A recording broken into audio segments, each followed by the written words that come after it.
ការក្មេងប្រុសនៅទូចខ្លាំងម្ដាយរបស់គេបានចេញទៅក្រៅរហូតដល់ពេលនេះគេថែមទាំងភ្លេចថាម្ដាយមានរូបរាងយ៉ាងណាទៀតផងការថែទាំរបស់លោកតាគេបានធំធាត់ឡើងយ៉ាងណាស់ពេលដែលលោកតានិងចៅកំពុងរីករាយនឹងសុភមង្គលស្រាប់តែម្ដាយបានត្រឡប់អ្វីគ្រប់យ៉ាងក៏បានផ្លាស់ប្ដូរគាត់បានបង្ខំកូនឲ្យរៀនភាសាអង់គ្លេសហើយថែមទាំងដេញលោកតាឲ្យត្រឡប់ទៅស្រុកកំណើតគាត់មិនដឹងទេរឿងនេះបានធ្វើឲ្យប៉ះពាល់ដល់ក្មេងនិងមនុស្សចាស់ពីមុនរាល់ពេលមានពេលទំនេរលោកតាតែងតែនាំ Chen ទៅបង្ហោះខ្លែងនៅទីក្រុងតែនៅថ្ងៃនោះលោកតាមានអារម្មណ៍ថាមិនស្រួលក៏អង្គុយសម្រាប់នៅលើរ៉ឺម៉កកង់3 Chen ដែលដឹងពីជំងឺចាស់របស់លោកតាបានងាកមកប្រាប់លោកតាភ្លាមលោកតាបានលេបថ្នាំមួយគ្រាប់ធំនិងមួយគ្រាប់តូចដកដង្ហើមធំមួយខុសឃើញចៅប្រុសដឹងក្តីបែបនេះលោកតាញឹមហើយនិយាយថាគាត់គ្រាន់តែហត់បន្តិចជិតដល់ពេលទៅរៀនហើយ Chen និយាយថាទោះជាយ៉ាងណាក៏ត្រូវជិះកង់3ជូនលោកតាពីការទូសុំយ៉ាងខ្លាំងលោកតានិងចៅប្រុសក៏សម្រេចចិត្តលេងបាក់អ្នកណាឈ្នះស្ដាប់តាមអ្នកនោះហេការឈ្នះចាញ់ត្រូវបានសម្រេចភ្លាមនៅលើស្ពានអាកាសមានតែពួកគេពីរអ្នកលោកតានិងចៅប៉ុណ្ណោះខ្ញុំឈ្នះហើយ Chen ក៏បានឡើងជិះកង់3ដូចបំណងរាងកាយតូចច្រឡឹងប៉ុន្តែពោពេញដោយធម៌ពលដ៏ខ្លាំងដំណើរតាមផ្លូវឃើញហើយក៏នាំគ្នាផ្ដោតប្រស័យនេះមើលឲ្យជាឡៃថែមទាំងស្រែកផ្ដោតកម្លាំងចិត្តឲ្យ Chen ថាស៊ូគឺអ្នករាល់គ្នាផ្ដោតកម្លាំងចិត្តឲ្យខ្លួនឯង Chen កាន់តែខំប្រឹងធាក់កង់ខ្លាំងជាងមុនកាលពីមុនលោកតាក៏ធ្លាប់ធាក់កង់3ចិញ្ចឹមជីវិតក្រោយញ៉ាំបាយរួចការបែងចែកការងាររវាងលោក Chen ចូលលើកៅអីតូចដើម្បីលាងចានលោកតានិងចៅបានចងខ្សែក្នុងបន្ទប់ទទួលភ្ញៀវដើម្បីហៅខោអាវបន្ទាប់ពីធ្វើរឿងទាំងអស់នេះលោកតាទាំងពីរអង្គុយលើសាឡុងមើលរឿង EQ សិនតែ Chen ចូលគេថែមទាំងប្រាក់កម្រាលពូកដើម្បីបាំងភ្នែកគ្នាទៅវិញទៅមកនៅពេលដែលខ្សែហៅខោអាវធ្លាក់ចុះក្មេងនិងចាស់សាច់សប្បាយជាមួយគ្នាមុនពេលចូលគេលោកតាប្រាប់ Chen ថាម៉ាក់ត្រូវមកកំដរគាត់ថ្ងៃក្រោយមិនបាច់មើលថែគាត់ទៀតទេតែនៅក្នុងទឹកដុំសម្លេងពិតជាមានការរំភើបចិត្ត Chen ប្រញាប់ញឹមហើយអង្អែលមុខលោកតាដើម្បីលួងលោមថ្ងៃបន្ទាប់លោកតាដែលបានចូលនិវត្តន៍ហើយនោះស្រាប់តែស្លៀកឯកសណ្ឋានការងារលោកតាពិតជាមេតបដ៏អស្ចារ្យម្នាក់មែននៅពេលដឹងថាលោកតានឹងទៅផ្ញើសម្បត្តិ Chen កាន់បាល់ចង់ទៅជាមួយគាត់ដែរប៉ុន្តែលោកតាមិនបានគិតអ្វីឡើយក៏ទៅជួយគាត់តែ Chen រត់ចុះពីលើគ្រែទៅអ្វីម្យ៉ាងចេញពីក្នុងអាវរបស់លោកតាតាមពិតវាគឺជាប្រអប់សង្គ្រោះបន្ទាន់គាត់គ្រាន់តែបារម្ភពីលោកតាទើបចង់ទៅជាមួយនាំខ្ញុំទៅជាមួយផងលោកតាមានជំងឺប្រាប់លក្ខខណ្ឌមកឲ្យលឿននៅលើផ្លូវលោកតាមិនត្រូវបានអនុញ្ញាតឲ្យធាក់ស៊ីក្លូទេបាត់មិនយូរប៉ុន្មានពួកគេក៏បានមកដល់កន្លែងផ្ញើសម្បត្តិប៉ុន្តែចៃដន្យអីចិនដាវយន្តដាច់ជ្រុលដូច្នេះហើយលោកតានិងចៅក៏បានដើរឡើងពីជាន់ទី1ដល់ជាន់ទី12ហត់រហូតដល់ដកដង្ហើមញាប់នឹកស្មានមិនដល់ថាសម្បត្តិនោះទោះបីជាអ្នកទាំងពីរមានឈ្មោះនិងប្រពន្ធមិនមែនជាមនុស្សតែម្នាក់ឡើយលោកតាក៏បង្ខំចិត្តនាំ Chen ដើរសួររកពីច្រើនកន្លែងបាក់ណាស់តម្រុំរកអ្នកទទួលឃើញប៉ុន្តែគាត់បានទទួលមរណភាពបាត់ទឹកនេះហើយលោកតាក៏បានយកសម្បត្តិចង់ជាប់នឹងខ្លែង Chen សួរលោកតាថាតើនឹងផ្ញើសម្បត្តិទៅណាលោកតានិយាយថាផ្ញើសម្បត្តិទៅឋានសួគ៌មើលខ្លែងហោះកាន់តែខ្ពស់ទៅលោកតាមើលចុះសម្បត្តិផ្ញើទៅដល់ឋានសួគ៌ហើយ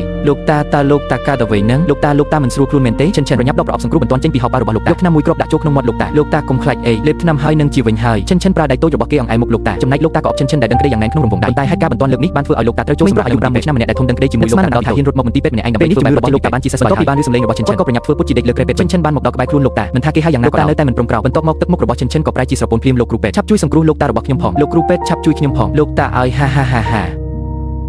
Chen ចាញ់បោកហើយលើកនេះឯងចាញ់បោកហើយមែនទេលោកតាលេងសើចជាមួយចៅតាទោះជាយ៉ាងណាក៏ដោយខ្លាចលោកតាចាក់ចេញទៅមិនបានជប់យំឡើយលោកតាឃើញដូច្នោះក៏ប្រញាប់សម្បត្តិពីត្រឡប់មកផ្ទះវិញ Chen ក៏សួរលោកតាបើលោកតាស្លាប់តែខ្ញុំគួរធ្វើដូចម្ដេចលោកតាប្រាប់ Chen ថាអាចធ្វើដូចពីមុនបានផ្ញើបេះដូងទៅកាន់ឋានសួគ៌ទៅយូរប៉ុន្មានម្ដាយរបស់ Chen ក៏ត្រឡប់មកហើយមើលទៅម្ដាយហាក់ដូចជាប្លែកមុខខ្លាំង Chen ក៏ប្រញាប់ទៅពួននៅពីក្រោយក្នុងបានទិញប្រដាប់ក្មេងលេងជាច្រើនមកផ្ញើហើយក៏បានទិញវិទ្យុមួយគ្រឿងមកជូនលោកតាត្រឡប់មកវិញរបស់ម្ដាយលោកតាបានរៀបចំម្ហូបឆ្ងាញ់ពេញមួយតុប៉ុន្តែ Chen បែរជាយកកូនជ្រូកខូឡុងមកដាក់លើកមកឃើញហើយទឹកមុខប្រែជាមិនល្អប្រាប់ឲ្យ Chen យកពីចុះទៅតែ Chen មិនព្រមដាច់ខាតថែមទាំងយកបន្លែទៅបញ្ចុកជ្រូកខូឡុងពេលលោកតាដើរចេញពីផ្ទះបាយគាត់យល់ពីក្រសែភ្នែករបស់ម៉ាក់ក៏ប្រញាប់ដាក់ទ្រង់ចុះលើដីពេលនោះ Chen ក៏ចាប់ផ្ដើមលើកបបរនៅបាត់ចាំម្ដង Chen កូនមិនមែនជាកូនឆ្កែទេហេតុអ្វីប្រើអណ្ដាតលិតបែបនេះលោកតាក៏មិនមែនជាកូនឆ្កែដែរហេតុអ្វីគាត់ប្រើអណ្ដាតលិតដែរក្នុងចិត្តក្មេងលោកតាគឺជាគំរូរបស់គេធ្វើបែបនេះទើបមិនខ្ជិះខ្ជាអាហារតែមិនដឹងថារឿងនេះធ្វើឲ្យម៉ាក់កាន់តែមិនពេញចិត្តពេលនាំ Chen ទៅលេងនៅថ្ងៃចុងសប្តាហ៍ក៏ប្រាប់ Chen ថាទៅថ្ងៃមុខមិនអាចលេងផ្ទះត្រូវចាប់ផ្ដើមរៀន piano ថែមទាំងឲ្យ Chen យកជ្រូកខូឡុងទៅបោះចោលទាំងនេះធ្វើឲ្យ Chen មិនពេញចិត្តនឹងម៉ាក់សំណាងល្អដែលលោកតាបានជួយលួងលោមតែពេលតែមកដល់ស្រាប់តែឃើញថាប្រដាប់ក្មេងលេងទាំងអស់ត្រូវបានអ្នកម្ដាយបោះចោលដោយខ្លាចនឹងកំភ្លើងចោលដែលគាត់ចូលចេញមកដល់ផ្ទះឃើញថាផ្ទះមានការផ្លាស់ប្ដូរលោកតាប្រហែលជាចូលច្រឡំផ្ទះហើយមើលទៅមិនខុសទេសូមបដូរពាក្យស្បែកជើងក្នុងផ្ទះទាំងអស់គ្នាច្បាប់ទម្លាប់ជាច្រើនធ្វើឲ្យលោកតាអស់ចំណែកឯ Chen វារកកូនជ្រូកខូឡុងរបស់គាត់គួយយំឡាំប៉ានៅលើឥដ្ឋអ្នកម្ដាយដែលកំពុងធ្វើការនៅលើយ៉បានឬហើយប្រាប់ Chen ថាកូនជ្រូកខូឡុងនៅលើយ៉តែគាត់បែរជាអចិត្តណាប៉ះចម្លាក់ពីលើផ្ទះទៅក្រោមពេល Chen ដឹងភ្លាមក៏ប្រញាប់រត់ចុះទៅក្រោមកូនជ្រូកខូឡុងដែលជាទីស្រឡាញ់របស់គាត់យំយ៉ាងខ្លាំងដោយក្តីសោកស្ដាយយំបណ្ដាស្ដីបន្ទោសអ្នកម្ដាយថានៅពេលដែលលោកតាដើរទៅលួងលោម Chen តែនឹកស្មាន Chen បាននិយាយរឿងសម្ងាត់រវាងគេនិងលោកតានិយាយតាមត្រង់ទៅម៉ាក់លោកតាល្អជាងម៉ាក់ទៅទៀតគាត់ចូលចិត្តសត្វតូចសម្ដីនេះកាន់តែធ្វើឲ្យម៉ាក់មិនពេញចិត្តខ្លាំងឡើងក្រោយមក Chen និងមិត្តភក្តិបានយំសោកពេលកប់សាច់ជ្រូកខូឡុងមួយប៉ព្រិចភ្នែកក៏ដល់តែឆ្មាចង់នាំ Chen ទៅកម្មវិធីជួបជុំតែ Chen មិនដាច់ចិត្តទុកលោកតានៅផ្ទះម្នាក់ឯងទេនិយាយយ៉ាងណាក៏គេមិនព្រមទៅដែរគេមិនសូវចង់ទៅទេឲ្យគេនៅជាមួយខ្ញុំចង់ទៅក៏ទៅមិនទៅក៏តាមចិត្តចេញទៅនិយាយរួចម៉ាក់ក៏ដើរបិទទ្វារខ្លាំងចេញទៅបានដែលមើលទៅហាក់ដូចជាធម្មតាប៉ុន្តែវាធ្វើឲ្យលោកតាមានអារម្មណ៍ថាយើងលោកតាក៏បានចរមកហើយសុំរើទៅរស់នៅផ្ទះចាស់វិញធ្វើបែបនេះនឹងជួយឲ្យ Chen អាចចុះសម្រុងជាមួយអ្នកម្ដាយតែជាមិនដាច់ចិត្តឲ្យលោកតាត្រឡប់តែលោកតាបានលួងលោមគាត់ថាមនុស្សយើងចង់ត្រឡប់ទៅរស់នៅហើយបានតាមបញ្ញាឲ្យអ្នកម្ដាយមានការអត់ធ្មត់ចំពោះ Chen ឲ្យបានច្រើនខ្ញុំសូមឲ្យអ្នកមានការអត់ធ្មត់ Chen នៅតែស្រឡាញ់អ្នកដែលជាម្ដាយម្នាក់នេះណា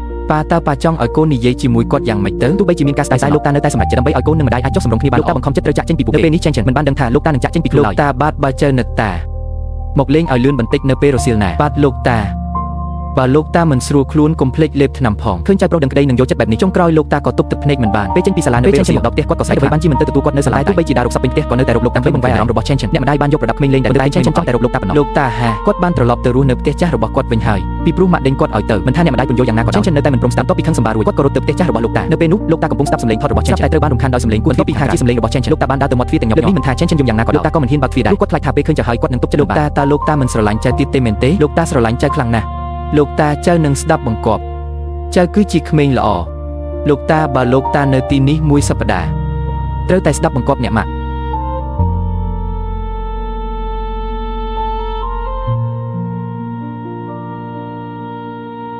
និយាយតែមិនឈប់សោះប្រាប់ឲ្យលោកតាចងចាំថាបើមានអារម្មណ៍មិនស្រួលចាំពីប្រអប់សង្គមនៅខណៈពេលនេះលោកតាមិនអាចទប់ទឹកភ្នែកបានទៀតទេលោកតាមិនចង់បើកទ្វារមកអបចាយយ៉ាងម៉េចទៅតែបើធ្វើបែបនោះរវាងឆេនឆិននិងអ្នកម៉ាក់នឹងពិបាកមិនយូរប៉ុន្មានដល់ថ្ងៃខួបកំណើតរបស់លោកតាកូនជ្រូកសន្សំប្រាក់ហើយបានទិញកាត់ជូនពរខួបកំណើតឲ្យលោកតាជាមួយនឹងផ្ទះចាស់របស់លោកតាជួយធ្វើកាត់ជូនពរខួបកំណើតឲ្យមានភាពរំភើបហើយលោកតានាំក្មេងទាំងពីរនាក់ទៅបង្ហោះខ្លែងសម្លឹងមើលខ្លែងហោះខ្ពស់នៅលើអាកាសខណៈពេលដែលក្មេងទាំងពីរនាក់កំពុងស្ដាប់តែមានអារម្មណ៍ថាមិនដែលចិត្តរំខានភាពសប្បាយរីករាយរបស់ដល់ថ្ងៃលិចទៅពួកគេត្រឡប់មកផ្ទះចាស់វិញលោកតាសម្រាប់នៅលើកៅអីយ៉ូចង់សម្រាប់ក្មេងទាំងពីរនាក់យកខ្លែងទៅព្យួរនៅលើជញ្ជាំងចុះមើលឡើងភ្នែករបស់លោកតាក៏ចាប់ផ្ដើមស្រវាហើយក៏លងលក់ទៅបន្តិចម្ដងស្របពេលនោះដែរអ្នកម្ដាយបានកាន់នំខេកមកដល់លោកប៉ាពួកយើងមកប្រារព្ធពិធីខួបកំណើតឲ្យលោកប៉ាហើយក្មេងនិយាយថាគាត់ហត់ហើយទុកឲ្យគាត់គេងបន្តិចទៅប៉ុន្តែនៅពេលអ្នកម្ដាយខ្ញុំយកពួយមកដណ្ដប់ឲ្យលោកតាក៏ស្រាប់តែដឹងថាមានអ្វីមិនដែលលោកតាឃើញថាត្រជាក់ស្រេបទៅគាត់ក៏ដឹងថាលោកតាបានចាក់ចេញពីលោកនេះទៅហើយបានទុកភាពទុកសោកក្មេងអុជទៀនឲ្យលោកតាបានលងលក់ជារៀងរហូតក្នុងពន្លឺដល់ក្រោយពេលលោកតាចាក់ចេញនឹកឃើញពាក្យដែលលោកតាបានប្រាប់គាត់បើចៅនឹកលោកតាចៅសរសេរអ្វីមកឲ្យលោកតាមកតាត្រូវគាត់ត្រារឿងរំខានចិត្តនៃណាលោកតានេះជាការថ្ងៃកំណើតរបស់ប៉ាខ្ញុំដូច្នេះចិនក៏បាននាំមិត្តភក្តិល្អយកសម្បត្តិដែលសរសេររួចនឹងកាត់ថ្ងៃពេលដែលចង់ភ្ជាប់វាផ្ញើទៅកាន់ឋានសួគ៌ឲ្យលោកចាំបាច់ត្រូវសរសេរសម្បត្តិទៅមកខ្ញុំវិញណា